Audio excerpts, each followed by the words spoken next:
હું મહેશ લાલજી કોટડિયા, પોરબંદર લોકસભા ઇન્ચાર્જ આમ આદમી પાર્ટી। અહીં આ ખેડૂતો 4 થી 5 ગામના છે, પ્રેમગઢ, કેરાડી, લુણાગરી અને અહીંયા ભાદર નદી કે આની ભાદર નદી એટલે આ ખેડૂતોની જીવાદોરી કહેવાય। આ નદીની અંદર કે એટલું અત્યારે કેમિકલયુક્ત પાણી આવે છે કે અંદર પશુ પંખી પણ પી નથી શકતા અને ખેડૂતોની ખેતી જમીન બંજર બની ગઈ છે। અને અહીંના ધારાસભ્ય અવારનવાર એવું કહે છે કે અહીં જેતપુર જામકંડોરણા તાલુકાના ખેડૂતો બધા મારો પરિવાર છે, તો અટાણે ખેડૂતોનો ખ બોલવા તૈયાર નથી। અને જો આમણમાં હાલશે તો આગળના દિવસોની અંદર કે હું આવતી 10 તારીખથી આંદોલનની। હું રમેશ સરદારા, જેતપુર વિધાનસભા સહપ્રભારી આમ આદમી પાર્ટી।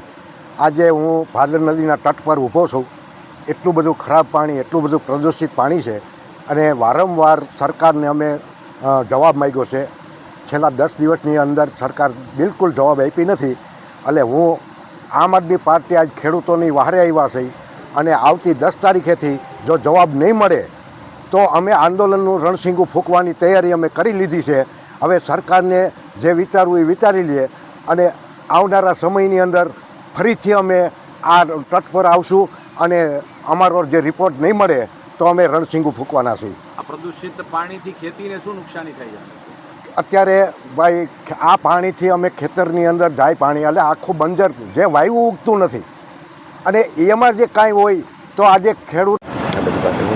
મારું નામ જયંતિભાઈ ભીમજીભાઈ સોરઠિયા, ગામ કેરાડી।